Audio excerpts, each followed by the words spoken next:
Avant de devenir le puissant dirigeant de la Libye, Mouammar Kadhafi était d'abord un jeune garçon pauvre qui a grandi dans le désert. La date exacte de sa naissance n'est pas certaine car sa famille ne possédait pas d'acte de naissance en bonne et due forme. La plupart des sources indiquent qu'il est né vers 1942 près de Sirte. Son nom complet est Mouammar Mohamed Abou Miniar al-Kadhafi. Sa famille s'appartenait aux Kadadfa, une petite tribu bédouine. Son père élevait des chèvres et des chameaux. Bien que leur mode de vie fût simple, ils étaient éloignés des villes modernes et des services du gouvernement. Mais l'histoire de la terre où il a grandi n'était pas paisible. Avant même sa naissance, la Libye était déjà disputée depuis longtemps par des puissances étrangères. En 1911, l'Italie l'a envahie alors qu'elle faisait encore partie de l'Empire ottoman déclinant. L'Italie a rapidement pris le contrôle de plusieurs villes côtières, mais la résistance a été farouche dans les déserts et les montagnes. De nombreux Libyens ont refusé de se soumettre. Lorsque Benito Mussolini a pris le pouvoir en Italie, l'occupation est devenue encore plus violente. L'armée italienne a utilisé des avions, des véhicules blindés, la destruction massive des puits et l'abattage du bétail. Le but était de priver la résistance de nourriture, d'eau et d'aide. Des milliers de familles ont également été déplacées de force dans des camps de concentration. Beaucoup sont morts de faim, de maladies et du manque d'eau potable. L'Italie a même construit une longue barrière de fils barbelés en Libye pour empêcher l'entrée de ravitaillement en provenance d'Égypte. Selon les récits concernant sa famille, le père de Kadhafi faisait partie des Libyens qui ont combattu l'occupation italienne. Ainsi, en grandissant, il entendait sans cesse des histoires sur la colonisation, la perte de terres et les mauvais traitements infligés aux Libyens. Cela a eu un grand impact sur sa vision du monde. Pour le jeune Kadhafi, le colonialisme n'était pas seulement une vieille histoire. Cela faisait partie de l'expérience de sa propre famille. Il n'y avait plus de nourriture, l'Italie régnait, après la Seconde Guerre mondiale. Mais la Libye n'est pas devenue indépendante tout de suite. Les 3 régions de la Libye, la Tripolitaine et la Cyrénaïque, sont passées sous administration britannique, tandis que le Fezzan était administré par la France. À cause de cela, il y a eu un débat pour savoir si la Libye devait être à nouveau divisée ou devenir un pays indépendant. Le 21 novembre 1949, les Nations Unies ont décidé que la Libye devait devenir indépendante avant le 1er janvier 1959. Le 24 décembre 1951, le Royaume-Uni de Libye est officiellement né. Idriss al-Sanoussi a été choisi comme premier roi du pays. Les 3 principales régions ont été unifiées sous la monarchie. La Tripolitaine à l'ouest, la Cyrénaïque à l'est et le Fezzan au sud. Mais les premières années du nouveau pays ont été difficiles.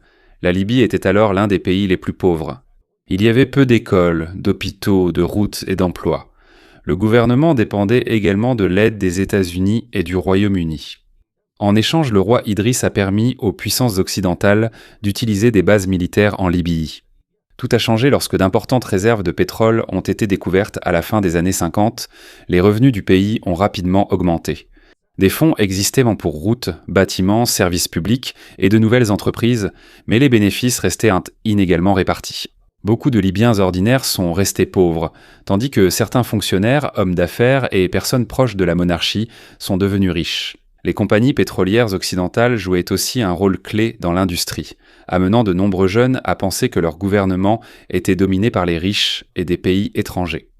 L'un de ces jeunes était Kadhafi. Il a étudié dans une école primaire musulmane.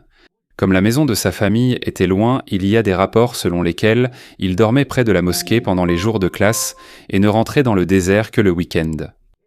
Sa vie à l'école n'a pas toujours été facile. Son origine bédouine était évidente et il est dit que certains enfants le méprisaient parce qu'il venait d'une famille pauvre et rurale. Au lieu d'avoir honte de ses origines, il en était d'autant plus fier. Pour lui, la vie simple dans le désert était le symbole de la véritable Libaye. Bien loin du mode de vie luxueux des officiels et de l'influence des pays occidentaux. Pendant ses études, il a commencé à s'intéresser à la politique. Sa plus grande inspiration était Gamal Abdel Nasser d'Égypte. En 1952, Nasser a aidé à renverser le roi Farouk. Il a montré que de jeunes officiers militaires pouvaient renverser une monarchie qu'ils considéraient comme corrompue et soumise aux étrangers. Nasser a aussi défendu le nationalisme arabe. L'idée selon laquelle les pays arabes doivent s'entraider et s'unir pour devenir forts face au colonialisme et au contrôle étranger. Kadhafi écoutait souvent les discours et les émissions de radio venant du Caire. Pour lui, Nasser était la preuve qu'un jeune officier pouvait changer la direction d'un pays tout entier. La colère de nombreux Arabes s'est encore intensifiée après qu'Israël ait vaincu l'Égypte, la Jordanie et la Syrie lors de la guerre des 6 jours en juin 1967. Pour de nombreux jeunes, ce n'était pas seulement une défaite militaire, c'était aussi la preuve que les gouvernements arabes étaient en faible, divisés et mal préparés. Alors que la Libye continuait de s'enrichir grâce au pétrole, la confiance du public envers le roi Idriss restait faible. Dans l'esprit de Kadhafi, le problème était clair. Le pays est riche, mais tout le monde n'en profite pas. La Libye est libre sur le papier, mais l'influence de l'Occident reste forte. Et le pays a son propre roi, mais pour beaucoup de jeunes, son gouvernement est vieux et lent. De jeunes gardiens de troupeaux dans le désert, un rêve dangereux a peu à peu pris forme chez Kadhafi. Il voulait suivre les traces de Nasser. Et pour y parvenir, il devait d'abord entrer dans une institution dotée du pouvoir de renverser le roi, et c'était l'armée. Pourtant, comme Nasser était l'idole de Kadhafi, pendant qu'il étudiait à Sabha, il a rejoint les manifestations étudiantes et a commencé à recruter des camarades partageant les mêmes convictions. Ils ont formé un petit groupe secret. Ils discutèrent de l'unité arabe, de la liberté vis-à-vis de l'influence étrangère et de la manière de renverser la monarchie du roi Idriss. Ils n'étaient pas encore une vraie armée révolutionnaire, seulement des étudiants au grand projet. Mais dès le début, ces qualités ressortaient déjà. La capacité de Kadhafi à diriger, à convaincre et à commander. En 1961, il a mené une manifestation après que la Syrie s'est retirée de la République arabe unie. Dans son discours, il a soutenu Nasser et a dénoncé la présence des bases militaires britanniques et américaines en Libye. À cause de cela, il a été expulsé de l'école et interdit d'étudier dans sa région. Il a déménagé à Misrata pour terminer ses études. Il n'a pas arrêté ses activités politiques. Au contraire, il a élargi son réseau. Dans différentes villes, il a divisé les membres en petites cellules secrètes. Ainsi, un groupe ignore les activités des autres, rendant plus difficile la révélation du mouvement en cas d'arrestation d'un membre. À mesure que le groupe grandissait, Kadhafi comprit que les manifestations ne suffisaient tant pas. La monarchie contrôlait le gouvernement. Mais c'est l'armée qui avait les armes et la capacité de la renverser. C'est pourquoi, au début des années 60, il décida d'entrer à l'Académie militaire royale de Benghazi, avec certains de ses plus proches compagnons. C'est là qu'ils commencèrent à former le mouvement des officiers unionistes libres, clairement inspiré des officiers libres de Nasser en Égypte. Le but du groupe était de recruter de jeunes soldats en colère contre la corruption, la présence militaire étrangère et le gouvernement lent du roi Idriss. La plupart d'entre eux n'avaient pas un grade élevé. Mais c'était un avantage, car les officiers supérieurs ne se méfiaient pas trop d'eux. Parmi les proches de Kadhafi, il y avait Abdous Nabdessalam Jalaoud, Mustapha Karoubi et Abou Bakr Younis Djabra. Plus tard, ils deviendront des responsables importants de son gouvernement. Ils se réunissaient secrètement pendant les vacances et dans des endroits sûrs. Peu à peu, ils ont placé des partisans dans les unités de communication, les camps militaires et d'autres parties importantes des forces armées. Les communications sont essentielles car lors d'un coup d'État, il faut rapidement contrôler la radio, les téléphones et les ordres transmis à l'armée. Kadhafi a terminé l'académie militaire en 1990. Il est également allé au Royaume-Uni pour une courte formation en communication. Mais cela n'a pas changé sa vision des choses. Il est resté fermement opposé à la Grande-Bretagne et à l'influence occidentale en Libye. En 1969, le groupe était prêt. Ils ont planifié le coup d'État à plusieurs reprises, mais l'ont reporté en raison de l'évolution de la situation et du risque d'être découvert. Certains responsables avaient déjà entendu parler d'une possible conspiration, ont enquêté et surveillé Kadhafi. Mais les hauts dirigeants militaires les sous-estimaient. Pour eux, le groupe était trop jeune, de rang trop bas et manquait de force pour renverser la monarchie. Ils se sont trompés. Lorsque le roi Idriss était hors du pays pour recevoir des soins médicaux à l'étranger, les officiers libres ont vu une opportunité. Aux premières heures du 1er septembre 1969, les jeunes officiers sont passés à l'action.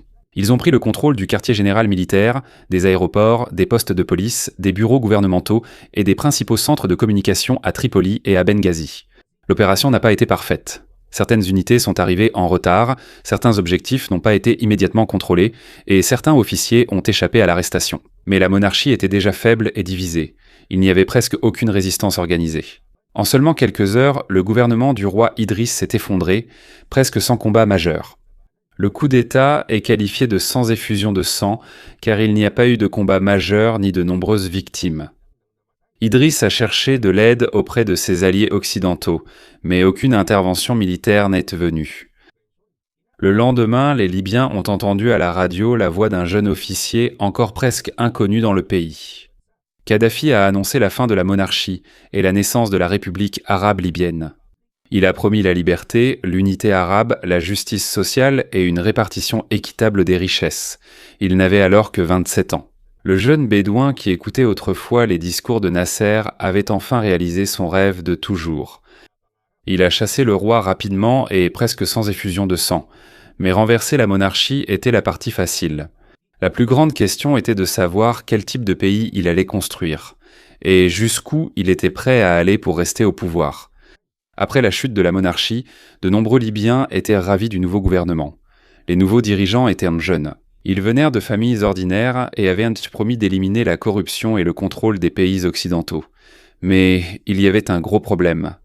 Ils n'avaient pas assez d'expérience pour diriger tout un pays. Kadhafi savait qu'il pouvait y avoir un contre-coup d'État rapidement. C'est pourquoi il a demandé de l'aide à Gamal Abdel Nasser d'Égypte, le leader qu'il admirait depuis longtemps. L'Égypte a envoyé des conseillers et des officiers militaires pour aider le nouveau gouvernement.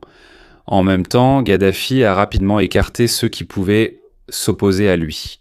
Plusieurs membres de la famille royale, d'anciens responsables, des commandants militaires et des politiciens ont été arrêtés.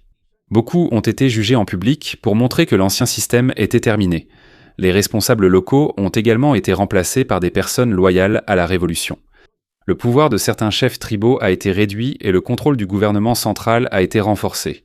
Mouammar Kadhafi a pris le grade de colonel et est devenu l'homme le plus puissant de l'armée. Un gouvernement civil a été mis en place, mais les véritables décisions restaient entre les mains du Conseil du commandement révolutionnaire qu'il contrôlait. Cela n'a pas plu à certains de ses anciens compagnons. La première promesse du groupe était de remettre le pouvoir au peuple après avoir renversé le roi. Mais au fil du temps, il est devenu clair que Kadhafi n'avait aucune intention de céder le pouvoir rapidement. En décembre 1969, certains officiels ont tenté de renverser le nouveau gouvernement. Le plan a échoué et Kadhafi est devenu encore plus strict envers ses éventuels opposants. Avec le renforcement de son pouvoir, il a rapidement éliminé la présence restante des forces militaires occidentales en Libye. Les forces britanniques ont quitté le pays en mars 1970. Les Américains de la base aérienne de Willows sont partis quelques mois plus tard. Pour de nombreux Libyens, c'était une grande victoire. Les bases militaires étaient depuis longtemps considérées comme le symbole du fait que, même si le pays était libre sur le papier, les étrangers exerçaient encore un contrôle fort. Le gouvernement a également expulsé des milliers de colons italiens et a saisi beaucoup de leurs biens. Kadhafi a considéré cela comme une récupération des terres et des richesses acquises pendant l'occupation italienne. La plupart de la communauté juive de Libye était déjà partie après les violences qui ont suivi la guerre des 6 jours en 1967. Sous le nouveau régime, les biens juifs restants ont également été confisqués et l'ancienne communauté a complètement disparu. Kadhafi n'a pas seulement ciblé les militaires et les résidents étrangers. Il a également étendu progressivement le contrôle de l'État sur l'économie. La Libye a forcé les compagnies pétrolières étrangères à céder une plus grande part des revenus et du contrôle au gouvernement. Certaines entreprises et banques ont été nationalisées ou soumises à un contrôle étatique accru. Comme le pétrole était la principale source de revenus du pays, Kadhafi disposait d'un important fonds à utiliser pour ses programmes et ses plans politiques. Il voulait aussi éliminer ce qu'il considérait comme des symboles de la culture occidentale. L'alcool a été interdit. De nombreux clubs et casinos ont été fermés. Le gouvernement a également mis davantage l'accent sur l'islam, dans la loi, l'éducation et la vie publique. Beaucoup de Libyens ont soutenu ces mesures car ils avaient encore en mémoire la longue histoire du colonialisme. Mais pendant que Kadhafi détruisait l'ancien système, il n'a pas instauré de démocratie libre. Les partis politiques et les organisations non contrôlées par le gouvernement étaient interdits. Selon la loi numéro 71 de 1972, cela pouvait être sévèrement puni. Et dans certains cas, la peine de mort était appliquée aux personnes qui formaient ou rejoignaient un groupe politique opposé à l'idéologie de la Révolution. Les syndicats indépendants étaient également limités. Plusieurs journaux ont été fermés tandis que ceux qui restaient étaient strictement surveillés. Les médias n'avaient pas le droit de critiquer librement Mouammar Kadhafi ou son gouvernement. En d'autres termes, la révolution qui avait promis de libérer la Libye a rapidement instauré un nouveau système qui n'autorisait pas non plus une véritable opposition. Il y avait aussi des tensions au sein même du groupe de Mouammar Kadhafi. Certains de ses compagnons voulaient des institutions plus claires et une direction plus collective. Mais ils considéraient souvent l'opposition comme une trahison de la révolution. Peu à peu, il a écarté du pouvoir ses anciens compagnons et a donné des postes importants à des personnes en qui il avait une confiance totale. Mais Mouammar Kadhafi n'était toujours pas satisfait. Pour lui, renverser le roi et fermer les bases occidentales n'était pas suffisant. Il voulait aussi changer la mentalité et la vie quotidienne des Libyens. En 1972, il a menacé de démissionner parce qu'il avait l'impression que les changements étaient trop lents et que les gens ne suivaient alors pas pleinement sa vision. Certains membres du Conseil du commandement révolutionnaire pensèrent que c'était l'occasion d'accepter sa démission. Mais quand ils ont dit qu'ils étaient d'accord, Kadhafi s'est mis en colère. Il a insisté que ce n'était pas au Conseil de décider, car il n'avait pas été élu par le peuple. Il a déclaré qu'il s'adresserait directement au public. En avril 1973, une foule nombreuse s'est rassemblée dans la ville de Zouara pour entendre l'annonce attendue de sa démission. Mais il n'a pas démissionné. Au lieu de cela, il a annoncé une nouvelle révolution culturelle. Il a appelé à une purge plus large du gouvernement et à l'abolition des anciennes lois, une attaque contre les ennemis de la révolution, et un contrôle plus direct et immédiat sur la société. À partir de ce jour-là, il n'était plus seulement le chef du coup d'État militaire, il s'est placé au centre de tout le système politique, et a commencé la phase plus personnelle et plus stricte de son long règne. Lors de la révolution culturelle de Kadhafi, il a promis que ce seraient les citoyens ordinaires eux-mêmes qui dirigeraient Molalibaya. Il a créé des comités locaux dans les villes, les écoles, les bureaux et les lieux de travail. Ils étaient censés prendre les décisions et écarter les responsables qui représentaient l'ancien système. Mais au lieu de rendre les gens plus libres, le contrôle du gouvernement s'est encore renforcé. De nombreux maires, administrateurs d'écoles et dirigeants locaux ont été remplacés. Les personnes soupçonnées de s'opposer à la révolution ont aussi été arrêtées. À cause de règles floues, certaines personnes ont été accusées simplement à cause de conflits personnels ou de plaintes de leurs adversaires. Dans les universités, on a ordonné de retirer les livres jugés contraires au nationalisme arabe, à l'islam, au socialisme et à la révolution par le régime. Kadhafi a également formé une grande milice composée de partisans de son gouvernement. Officiellement, leur rôle était de défendre la révolution. En réalité, ils sont devenus une force supplémentaire pouvant être utilisée contre d'éventuels opposants. En même temps, Kadhafi a présenté sa propre idéologie politique, qu'il a appelée la troisième théorie universelle. Pour lui, le capitalisme et le communisme étaient tous deux erronés. Il disait que dans le capitalisme, le pouvoir excessif revient aux riches et aux entreprises. Dans le communisme, par contre, la vie des citoyens est trop contrôlée par l'État. Sa réponse était un système qui combine le nationalisme arabe, le socialisme et sa propre interprétation de l'islam. Plus tard, il a écrit ses idées dans Le Livre vert, publié pour la première fois en 1975. Selon Kadhafi, le Parlement et les partis politiques ne sont pas une véritable démocratie, parce que seules quelques personnes prennent des décisions pour tout le monde. Au lieu de cela, il voulait diviser le pays en petits congrès populaires et comités où chaque citoyen participerait directement. Le livre aborde également l'économie et la société. Il s'oppose au système où une personne gagne de l'argent grâce au travail des autres. Il croit aussi que la famille est importante, mais il a assigné aux femmes et aux hommes des rôles traditionnels différents. Pour ses partisans, c'est une nouvelle façon de gouverner. Mais pour ses critiques, ses idées sont confuses et non originales. Surtout, cela va à l'encontre de la réalité en Libye. Alors qu'il dit que le peuple doit diriger, ils n'ont pas la liberté de former leur propre parti, une presse libre ou des organisations non contrôlées par l'État. Le livre vert a été utilisé comme base du système, mais le véritable pouvoir est resté entre les mains de Kadhafi et de ses proches collaborateurs. Le conflit s'est intensifié au sein de l'ancien groupe des organisations révolutionnaires. Certains de ses anciens compagnons ont fait défection. En 1975, certains officiers ont également tenté de planifier un nouveau coup d'État. Le complot a été découvert avant qu'il ne puisse être exécuté. Après cela, Kadhafi a encore davantage écarté du pouvoir les personnes en qui il n'avait pas totalement confiance. Le 2 mars 1977, il a annoncé le nouveau système appelé Jamahiriya ou l'État des masses. Le nom officiel du pays a été changé et la Libye a adopté un simple drapeau vert. Sur le papier, il n'y avait plus de président, de parlement ou de parti politique traditionnel. Les congrès populaires locaux étaient censés prendre les décisions, puis les transmettre à un congrès supérieur. Mais la participation de nombreux Libyens était faible. Il n'était pas non plus clair de savoir qui était réellement responsable de chaque problème. Le gouvernement est devenu encore plus chaotique, la corruption a augmenté, et il est devenu plus difficile de savoir qui devait être tenu responsable. Pendant ce temps, l'État a étendu son contrôle sur les biens et les entreprises. La propriété foncière a été limitée et des politiques conformes aux idées économiques de Kadhafi ont été mises en œuvre. Alors qu'il disait que le pouvoir était entre les mains du peuple, la peur grandissait dans les écoles et les universités. Quelques étudiants ont protesté contre son système. Comme Kadhafi dans sa jeunesse, ils ont aussi demandé des changements, mais il ne les a pas écoutés. Beaucoup ont été arrêtés et des étudiants ainsi que d'autres opposants au régime ont été exécutés en public. Certaines exécutions ont été menées ou montrées pour effrayer quiconque envisagerait de s'opposer. Selon Human Rights Watch, les exécutions publiques d'étudiants, d'officiers militaires et de dissidents politiques ont fait partie de sa gouvernance. Ensuite, Kadhafi a mis en place un système qui a encore renforcé sa position. En 1979, il a officiellement quitté certains postes gouvernementaux et s'est appelé lui-même le leader de la révolution ou le frère guide. Il semblait qu'il n'avait plus de fonction officielle directe, mais en réalité, il restait la personne la plus puissante de la Libye. Le gouvernement officiel s'occupait des affaires quotidiennes, mais Kadhafi et son petit cercle rapproché avaient le dernier mot sur les décisions importantes. Il a aussi renforcé les comités révolutionnaires. Ces groupes sont commencés dans les universités, où ils recherchaient les enseignants et les étudiants soupçonnés d'être contre le régime.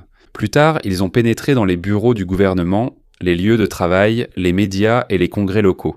Ils ne faisaient pas qu'expliquer la révolution. Ils surveillaient aussi les gens, cherchaient des ennemis et s'immisçaient dans le choix des responsables. Pour éviter qu'ils ne forment leur propre force susceptible de s'opposer à lui, Kadhafi a placé leur administration sous un bureau central contrôlé par ses fidèles partisans, des membres de sa famille et de sa tribu. Toutes les communications importantes devaient passer par ce centre. De cette manière, il a utilisé les groupes révolutionnaires contre ses ennemis, mais il les a aussi empêchés de planifier un coup d'État contre lui. Il a également exercé un contrôle strict sur les médias. Aucun journaliste ou animateur ne pouvait devenir trop célèbre ou avoir sa propre voix. Les informations, l'éducation et les messages publics devaient se conformer à l'idéologie de l'État. En 1980, les opérations contre les personnes soupçonnées d'être ennemies de la révolution étaient déjà étendues. Des milliers ont été arrêtés et de nombreux rêves ont été brisés. Les membres de la famille avaient peur de parler, même à l'intérieur de leur propre maison. Le système présenté comme une gestion directe par le peuple est devenu tout le contraire. Kadhafi ne portait pas de couronne et n'avait pas le titre de président, mais il contrôlait l'armée, le système politique, les médias et les groupes surveillant la société. Sur le papier, la Libye est un état des masses. Dans la réalité, tout le pays tourne autour d'une seule personne. Au début des années 80, il n'y avait presque plus d'opposition libre en Libye. Les médias, l'armée, les écoles et les bureaux du gouvernement étaient strictement contrôlés. De nombreux opposants présumés ont été arrêtés. Les exécutions publiques et les aveux télévisés étaient utilisés pour intimider la population. En même temps, l'économie s'est affaiblie. L'État contrôlait de nombreuses entreprises, emplois, magasins, terres et services.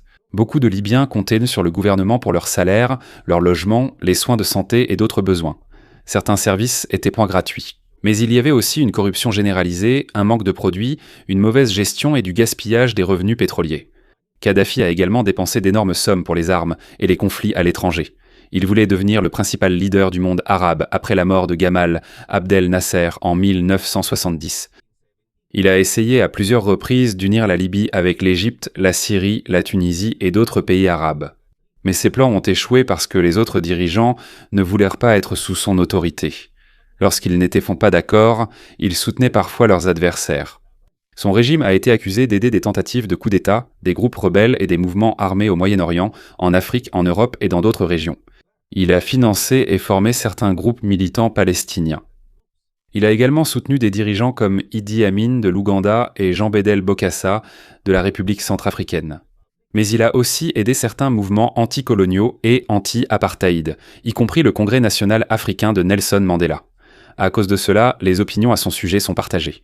Pour certains, il soutient les pays opprimés. Pour d'autres, il utilise simplement l'argent du pétrole pour étendre son propre pouvoir. Son plus grand échec militaire en Afrique s'est produit au Tchad. La Libye est intervenue depuis longtemps dans la guerre civile là-bas et a revendiqué la bande d'Aouzou au nord du Tchad. Kadhafi a envoyé de nombreux soldats et des armes lourdes, mais les forces libyennes ont été vaincues. À la fin des années 80, des milliers de soldats sont morts, d'autres ont été blessés, capturés ou se sont enfuis. Cela a montré qu'en Libye, malgré de nombreuses armes, la formation, le commandement et le moral de l'armée restaient en faible. À mesure que les interventions extérieures de la Libye s'étendaient, ses relations avec les États-Unis se détérioraient davantage. En avril 1986, un attentat à la bombe dans une boîte de nuit à Berlin-Ouest a tué et blessé des soldats et des civils. Les États-Unis ont accusé la Libye d'en être responsable. En représailles, des avions américains ont bombardé des cibles à Tripoli et à Tel, montrant ainsi leur détermination même dans les années 1980. Plusieurs installations militaires et le complexe de Kadhafi ont été touchés. Des civils ont également été tués.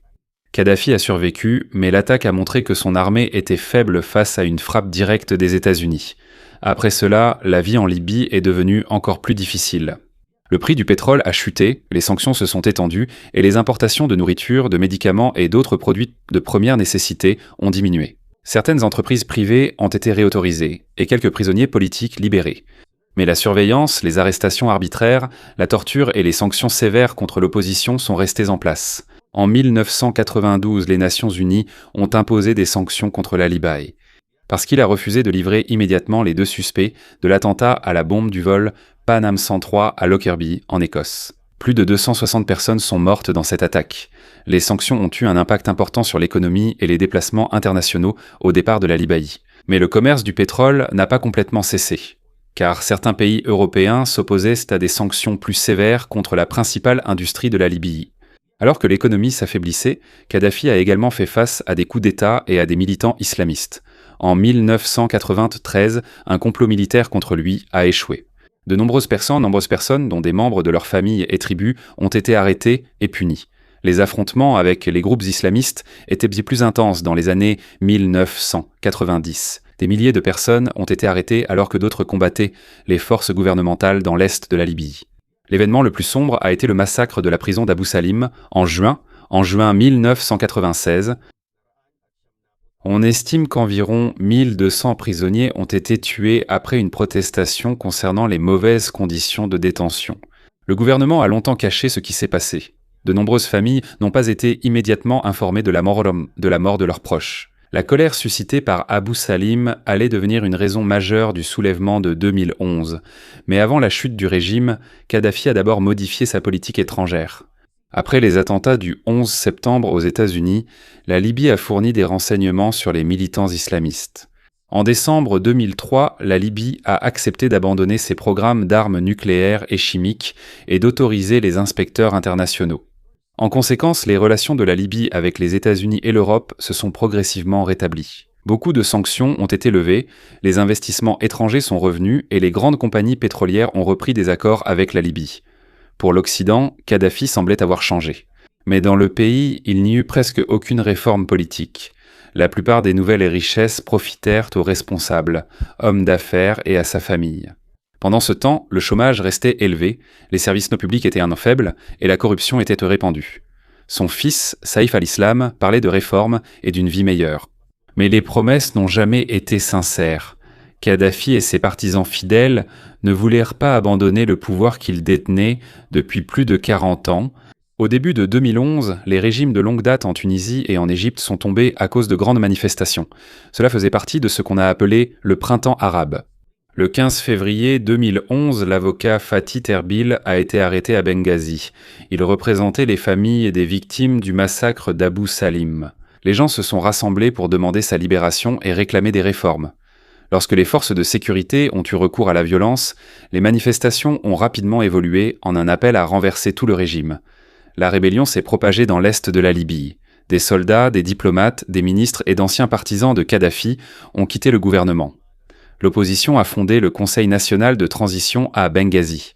À l'ouest, Kadhafi a d'abord maintenu le contrôle de Tripoli et d'autres régions.